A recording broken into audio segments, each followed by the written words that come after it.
Baik, bismillahirrahmanirrahim. Anak-anak, sebentar. Ya, bismillahirrahmanirrahim. Alhamdulillahirrabbilalamin. Hari ini adalah hari pertemuan kedua ya. Pertemuan kedua setelah minggu sebelumnya kita sudah membahas tentang benua dan samudra.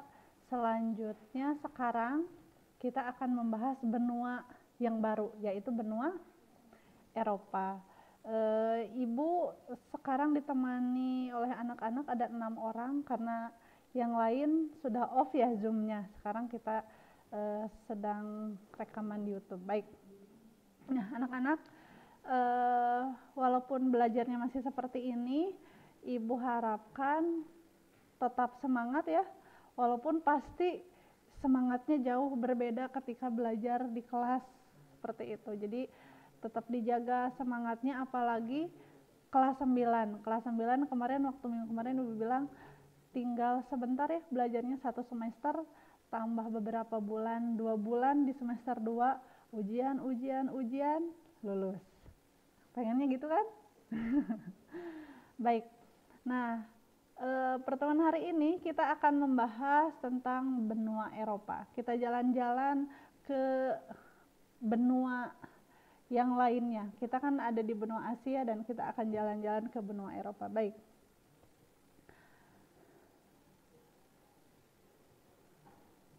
Ya.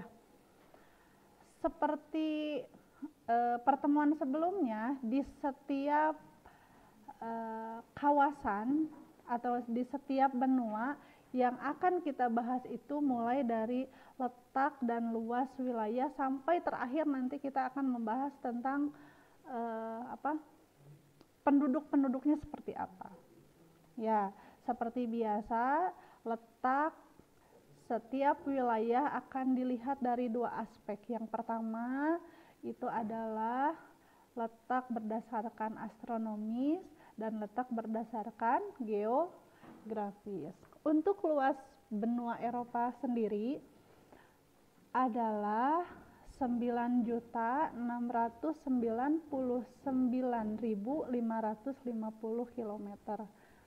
Nah, anak-anak, seperti yang sudah kita bahas minggu kemarin ya, bahwa Eropa dan Asia itu adalah benua yang bergabung atau bersatu dalam satu daratan. Makanya sering disebut dengan benua, ada yang tahu?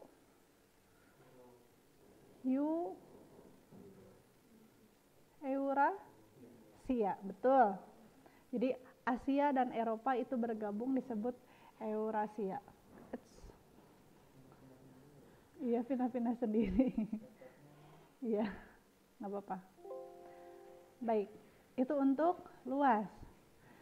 Kita lanjutkan ke letak astronomis benua Eropa. Benua Eropa itu terletak antara 36 lintang utara sampai 71 lintang utara dan 11 bujur timur sampai 60 bujur timur. Ibu yakin anak-anak di sini sudah banyak mengenal negara-negara Eropa karena mungkin anak-anak RG ya, anak-anak RG sering mengikuti bagaimana Liga Eropa sepak bolanya. Seperti itu ya. Baik.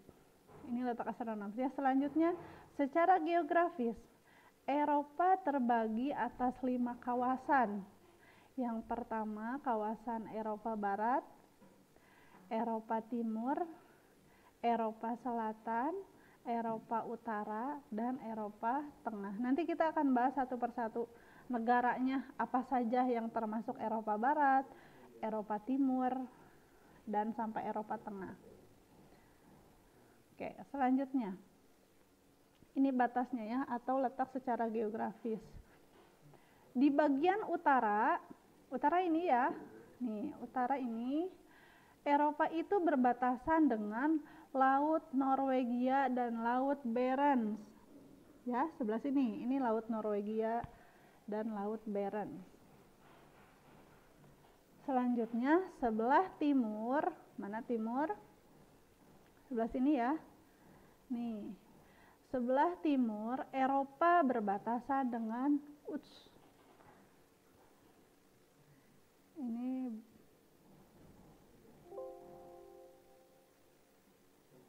baik, lanjut ya. Sebelah timur Eropa berbatasan dengan benua Asia dan Laut Kaspia. Kalau kemarin Laut Kaspia dan Eropa itu batas dari benua Asia karena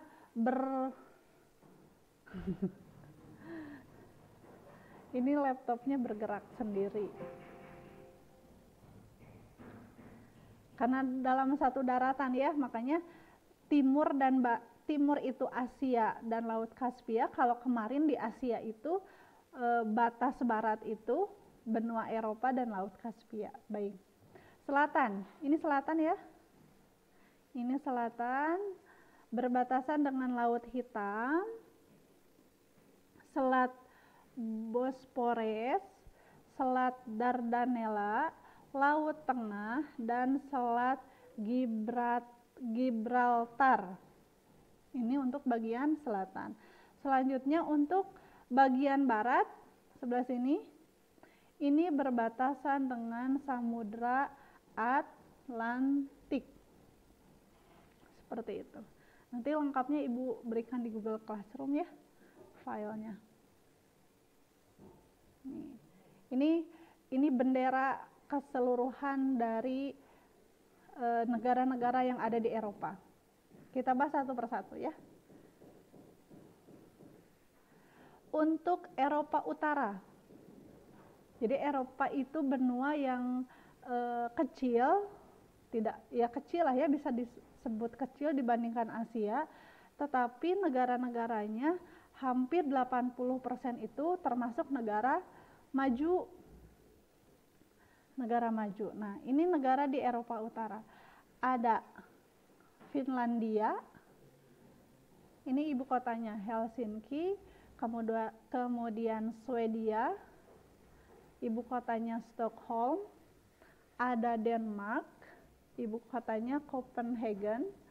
Ada Norwegia, Oslo, ibu kotanya. Kemudian Islandia. Ini 6 negara di bagian Eropa Utara. Baik, dilanjutkan ya. Selanjutnya Eropa Barat. Eropa Barat terdiri dari beberapa negara. Yang pertama adalah Irlandia, ibu kotanya Dublin. Prancis, ini sangat terkenal, ada Paris. Kemudian Inggris, itu ibu kotanya London. Kemudian Luxembourg, ini ibu kotanya juga sama namanya. Kemudian Belanda, Amsterdam ibu kotanya. Dan terakhir ada Belgia, ibu kotanya Brussels. Jadi di Eropa Barat keseluruhan ada 6 negara. Seperti itu. Ini untuk Eropa Barat.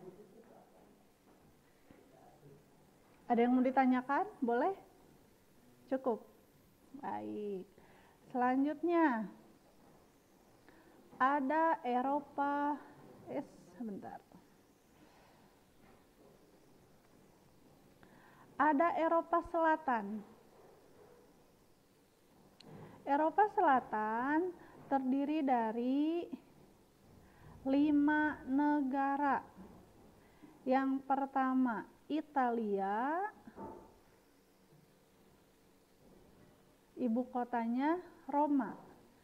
Kemudian Spanyol, ibu kotanya Madrid. Kemudian ada Portugal, ibu kotanya Lisabon. Ada Malta, ini nama negara, ibu kotanya Valletta. Kemudian Yunani, ibu kotanya Athena. Anak-anak, kalau anak-anak mengingat mengingat sejarah Indonesia, negara-negara Eropa itu di sejarah dikenal dengan paham kapitalisme dan satu lagi imperialisme. Spanyol, Portugal, tadi Belanda ya di Eropa Barat, itu adalah beberapa negara yang pernah menjajah Indonesia gitu ya. Jadi dari dulu sampai sekarang kehidupannya memang cukup maju orang-orangnya, mulai dari pendidikan, ekonomi dan sebagainya memang cukup maju gitu ya. Makanya dikenal di olahraganya dan lain sebagainya. Seperti itu. Ini Eropa Selatan. Selanjutnya, kita beralih ke iklim. Benua Eropa, walaupun kawasannya tidak sebesar benua Asia, tapi tetap memiliki wilayah yang luas, gitu ya, satu kawasan benua yang luas. Maka iklim yang dimiliki benua Eropa pun beragam, mulai dari di wilayah bagian utara itu lebih cenderung ke iklim kutub. Kemudian wilayah timur iklimnya itu masih iklim kutub, tetapi ada juga negara yang beriklim pegunungan dan iklim darat. Seperti itu. Ya, itu timur. Untuk bagian tengah Eropa memiliki iklim maritim. Iklim maritim ini lebih ke iklim laut ya, karena makanya disebut maritim. Yang basah ke iklim kontinen yang kering. Jadi pertengahan ada iklim lautnya, tapi cenderung juga ke iklim kontinen yang kering. Itu untuk bagian tengah.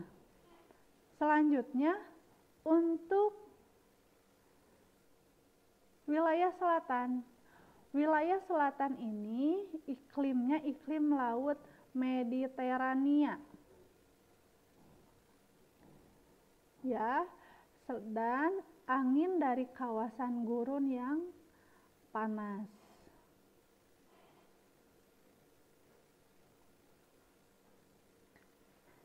Untuk wilayah barat, iklim laut dari Samudra Atlantik menyebabkan kawasan pantai di daerah tersebut tidak membeku. Nah, secara keseluruhan di benua Eropa itu memiliki 4 musim. Ya, ada musim dingin bersalju, kemudian panas, musim semi, satu lagi musim gugur. Betul. Ya. Baik. Dilanjutkan ya. Bentuk muka bumi. Nah, untuk bentuk muka bumi, anak-anak, kawasan Eropa itu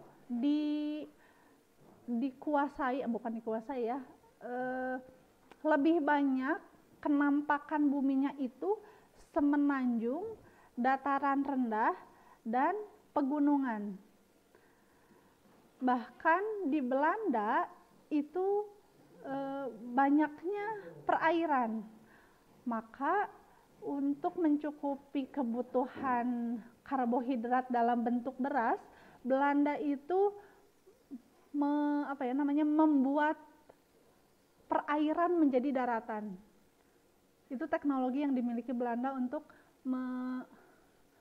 menghasilkan beras. Gitu. Jadi kebanyakannya daratan rendah. Nah, untuk semenanjung ya di ini. Semenanjung Skandinavia di bagian utara.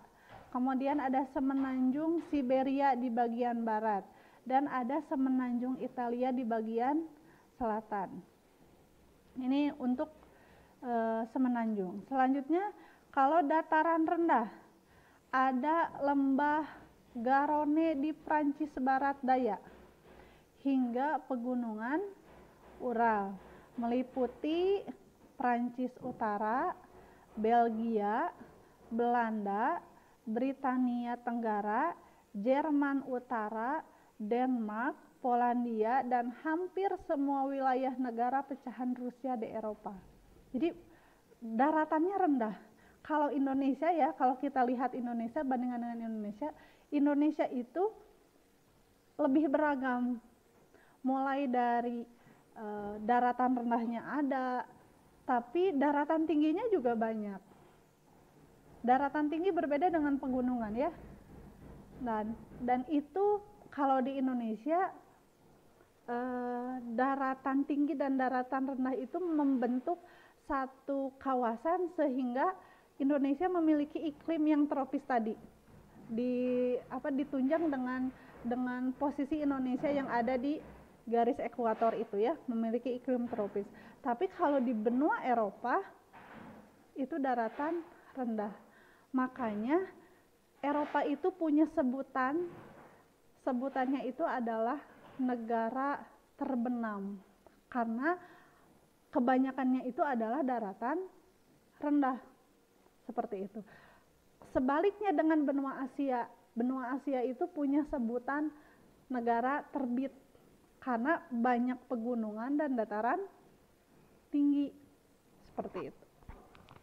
Nah, untuk pegunungan di benua Eropa, pegunungan yang terkenal itu ada pegunungan Tua di Norwegia yang membentang dari utara ke selatan, yaitu Gunung Galdhøpiggen. Ada juga, ini terkenal, pegunungan Alpen, ada Gunung Mount Blanc ya. Kemudian ada pegunungan Kaukasus, di sebelah selatan ada Gunung Elbrus. Dan ada pegunungan Ural di sebelah timur yang merupakan batas alam antara benua Eropa dan benua Asia. Ini bentuk muka bumi yang dimiliki oleh benua Eropa. Selanjutnya,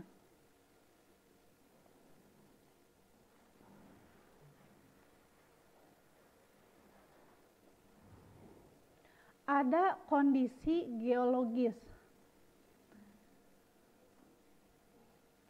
Geologis itu kondisi masih seperti bentang alam, tapi lebih pada ke kondisi tanahnya ya. Puncak tertinggi di benua Eropa adalah Gunung Elbrus, 5.633 meter tingginya. Dan titik terendahnya Laut Kaspia yang berada pada kedalaman 28 meter di bawah permukaan laut, seperti itu. Kemudian ada dataran tinggi bagian barat laut membentang dari Prancis, bagian barat melalui Kepulauan Inggris, Skandinavia, Norwegia, dan Skotlandia. Jadi hanya sedikit saja negara yang kondisi geologisnya itu adalah dataran tinggi. Nah, untuk ini ya, dataran rendah tadi dari lembah Garonne di Prancis sampai pegunungan Ural di Asia Timur. Jadi membentanglah dataran rendah, makanya tadi sebutannya negara terbenam. Seperti itu. Ada juga pegunungan Skandinavia dan bagian selatan pegunungan Alpen.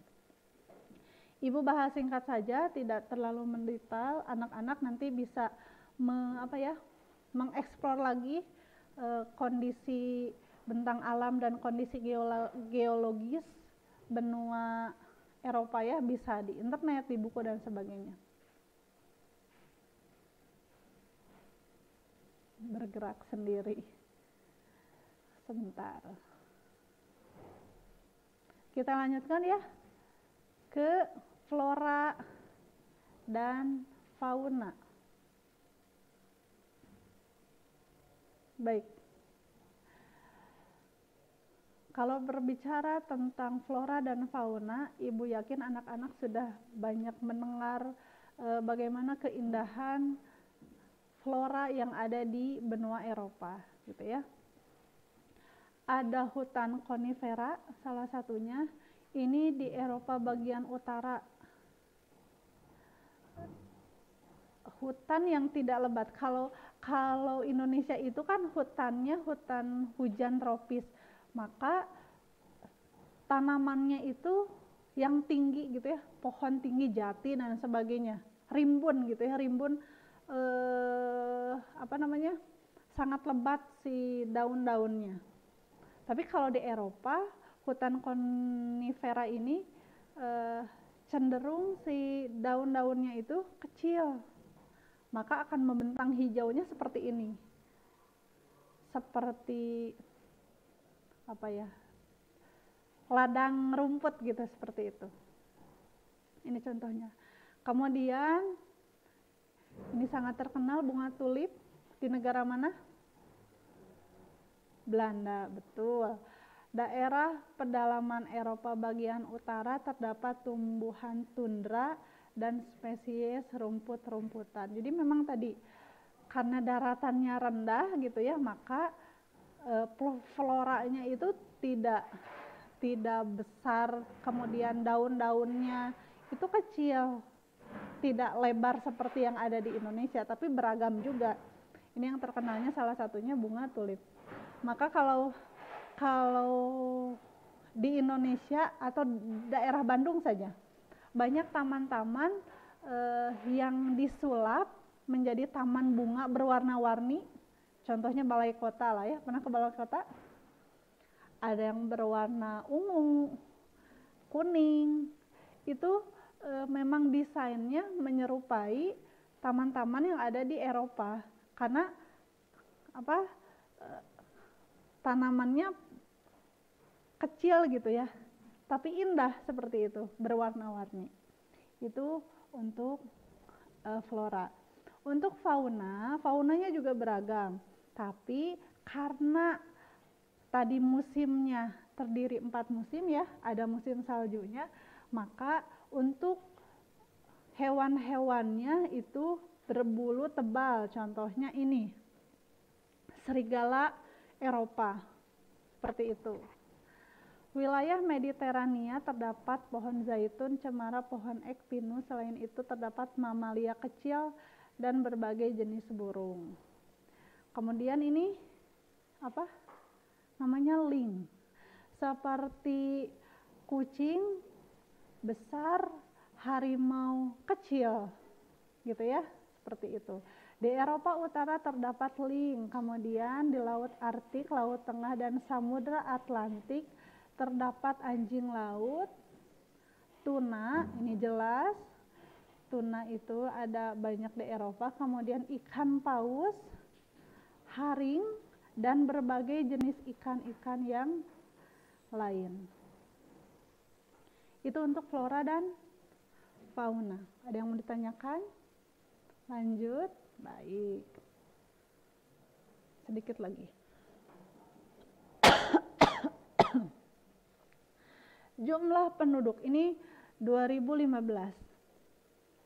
Ada sekitar 743,1 jiwa.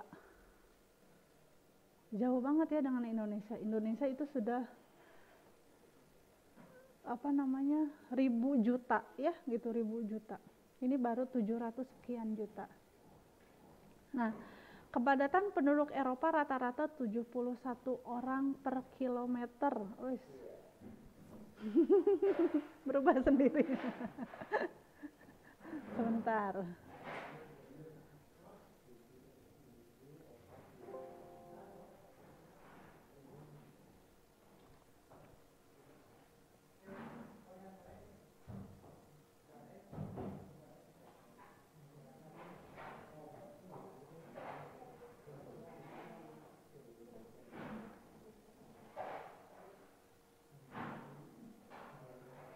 Ya, balik lagi ya.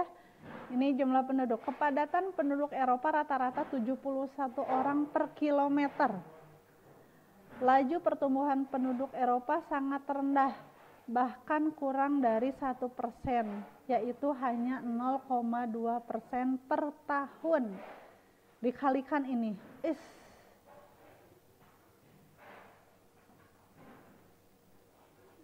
ya, anak-anak Eropa itu adalah sebagian besar negaranya termasuk negara maju. Kalau di karakteristik negara maju dan berkembang, kalau di negara maju angka kelahirannya rendah. Jadi per tahun bayi yang lahir di negara maju itu sedikit. Berbeda dengan di Indonesia. Indonesia ya. Kalau kita mengenal ada gerakan KB keluarga berencana. Itu 2 anak cukup gitu ya kalau sekarang. Tapi orang Indonesia punya anggapan bahwa ketika banyak anak banyak rezeki, seperti itu. Betul ya? Karena setiap anak membawa rezekinya masing-masing.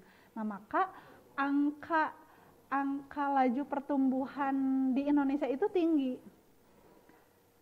Lebih dari 1%. Bukan 1, Bu. Sedikit, Bu, 1%. 1%-nya kalau dikalikan jumlah penduduk yang sekian ratus juta, ya berapa per tahunnya? Seperti itu. Nah, Indonesia lebih dari 1%, kalau nggak salah 1,2 apa 1,5%. Itu laju pertumbuhannya. Nah, kita tidak bisa memungkiri bahwa Indonesia masih banyak yang harus diperbaikinya, gitu ya, kalau dibandingkan dengan negara-negara Eropa, mulai dari kualitas penduduknya, kualitas kesehatannya, kualitas pendidikannya, gitu. Kalau di survei pendidikan usia dini, SMP itu termasuk pendidikan usia dini. Kalau dihitung dini itu maksudnya anak-anak masih dalam pengawasan orang tua ya, berbeda dengan yang sudah berkuliah misalnya. Pendidikan usia dini, pendidikan yang paling bagus itu di dunia ada di Eropa, di negara Finlandia. Seperti itu. Katanya di Finlandia itu anak usia dini sekolahnya cukup 5 jam, tidak ada PR, tapi kok cerdas-cerdas ya. Gitu. Silakan anak-anak nanti baca ya bagaimana pendidikan di Finlandia di sana. Itu luar biasa. Seperti itu. Kemudian ini, usia harapan hidup penduduk Eropa adalah 75 tahun. Gitu ya. Kalau kita sudah lebih dari 50 tahun, orang Indonesia sudah hebat ya. Atau kita melihat patokannya Nabi kita 62 tahun saja gitu ya. Itu sudah luar biasa Allah memberikan usia. Tapi ternyata benua Eropa penduduknya itu rata-rata hidup di usia 75 tahun. Seperti itu. Dan merupakan yang tertinggi di antara benua-benua lain karena tingginya tingkat kesejahteraan.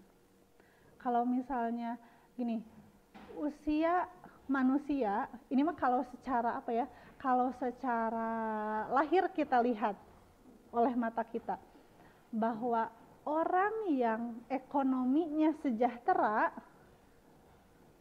cenderung hidupnya tenang maksudnya kebutuhan saya tercukupi. Walaupun mungkin harta bukan ukuran orang bisa bahagia atau tidak ya gitu. Tapi kalau orang yang penghasilannya cukup, dia akan tenang secara saya punya penghasilan, gak usah repot-repot lagi gitu ya, karena penghasilannya cukup untuk keluarga. Tapi berbeda dengan orang yang penghasilannya rendah, dia akan cenderung lebih stres gitu ya, cenderung lebih galau gitu ya. Ini saya hari ini punya makan atau tidak, anak saya dan istri saya bisa makan atau tidak. Apalagi kondisi sekarang ya, kondisi sekarang Indonesia sedang PKKM. Kemarin ribut lah, kenapa Indonesia PKKM, kemudian haji gak boleh diadakan gitu ya, tapi kok di Eropa di stadion pada nonton bola tanpa bermasker lagi gitu, karena kondisinya berbeda. Di Eropa sana hampir 80% penduduknya sudah divaksin, makanya ketahanan tubuhnya sudah kuat. Berbeda dengan di Indonesia sekarang baru masuk vaksin ke usia 17 sampai 20 tahun kalau tidak salah. Yang anak-anaknya belum kan ya, dan lain sebagainya. Walaupun mungkin masih ada yang pro kontra terkait vaksin ini. Tapi itu bagian dari ikhtiar untuk adanya kekebalan kelompok seperti itu. Itu ya untuk penduduk. Selanjutnya ini persebaran komposisi penduduk.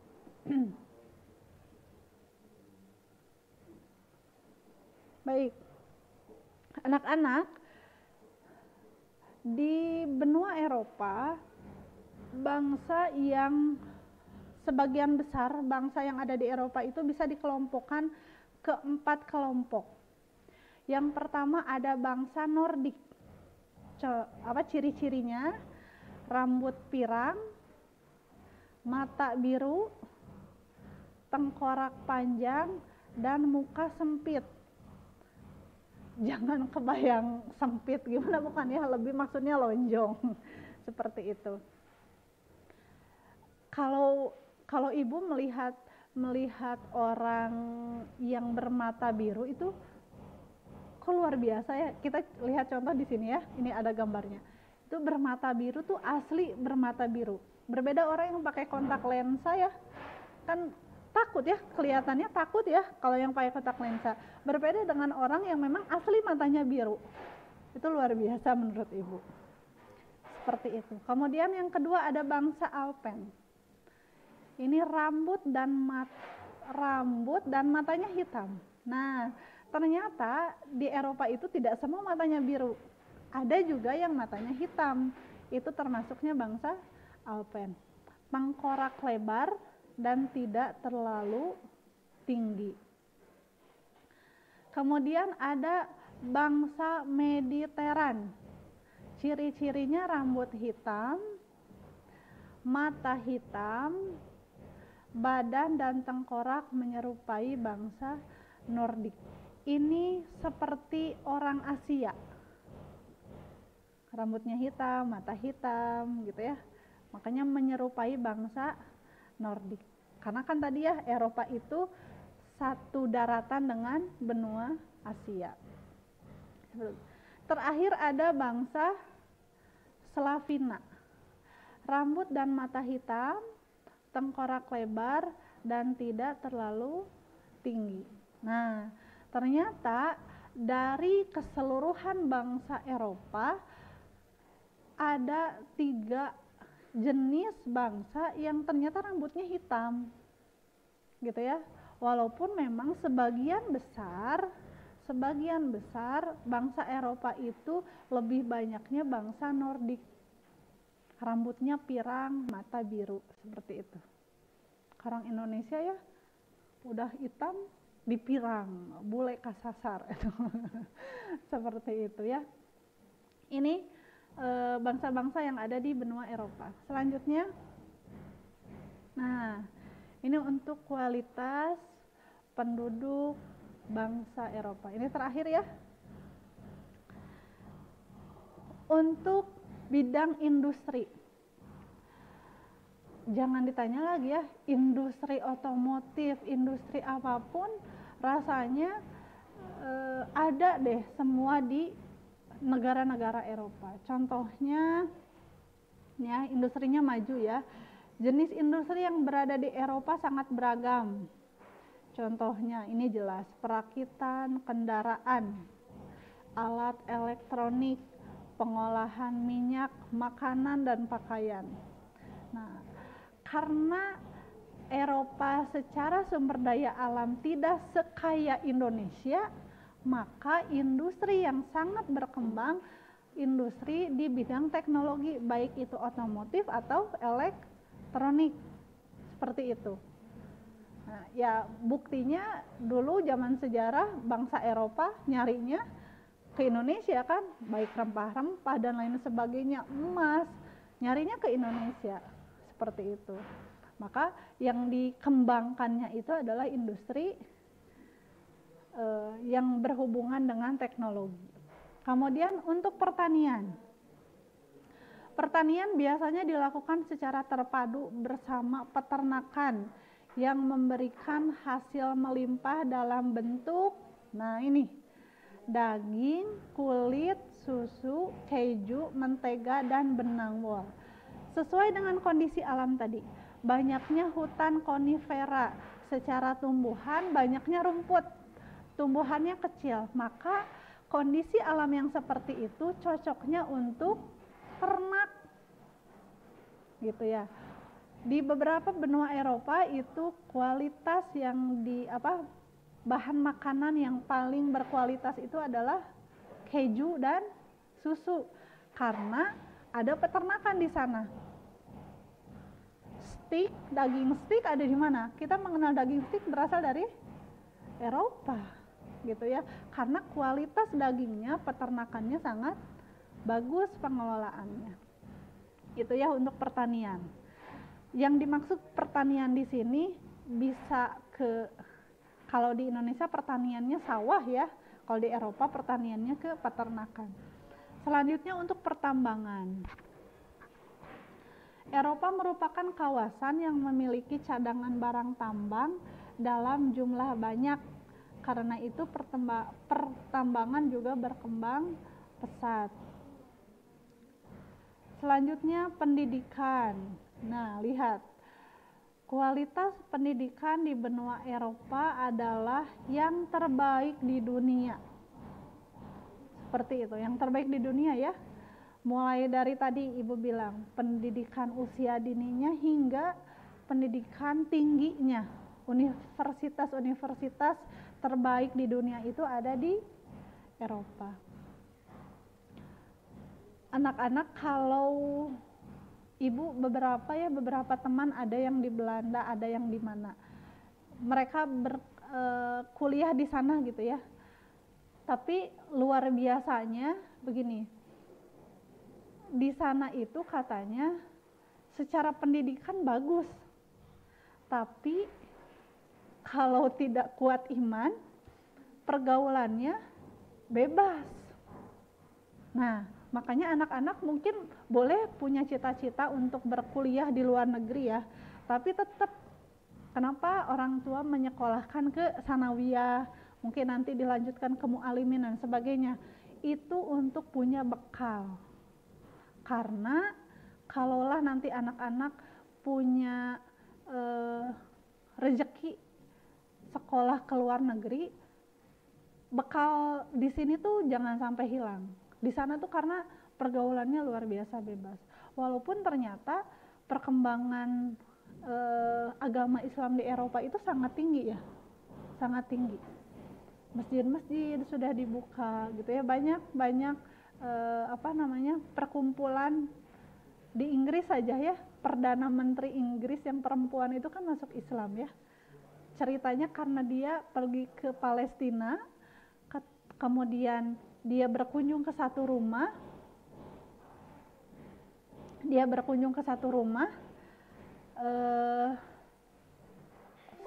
si Perdana Menteri ini tuh datang ke satu rumah, kemudian disuguhi makanan sama orang Palestina. Anak-anak pasti tahu bagaimana kondisi rumah orang-orang Palestina kan ya, udah mah kecil, berdebu gitu ya, pokoknya karena kondisinya kan sedang perang.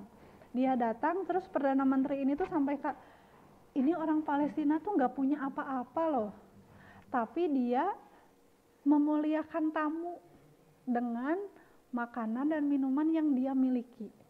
Karena ada tamu, dimuliakan tamunya, sehingga tersentuhlah Perdana Menteri Inggris ini. Loh ini loh, Islam tuh ini, bukan yang diceritakan di dunia bahwa Islam itu teroris, bukan. Tapi Islam tuh ini, memuliakan tamu, ramah tamah seperti itu. Hingga akhirnya Perdana Menterinya masuk Islam, seperti itu. Jadi walaupun pergaulannya bebas, tapi ternyata perkembangan agama Islam di Eropa itu cukup tinggi. Seperti itu.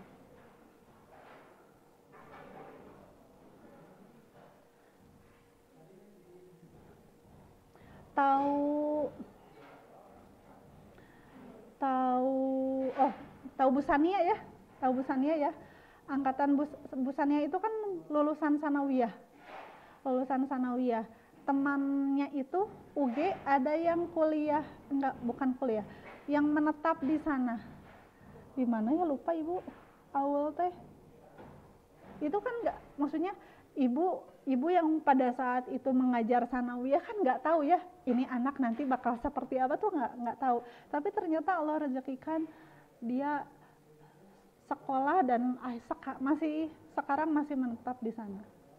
Seperti Eropa ya, lupa. Jerman, di Jerman. Seperti itu. Baik, itu yang Ibu bahas hari ini. Ada pertanyaan dulu? Cukup? Baik, terima kasih. Kalau tidak ada pertanyaan untuk pertemuan hari ini, Ibu cukupkan. Terima kasih sudah menyimak. Insya Allah nanti materinya akan dikirim ke Google Classroom ya. Tetap semangat, tetap sehat. Pulang dari sini silakan langsung pulang ke rumah, jangan bulak belok kemana saja. Kita masih PKKM ya.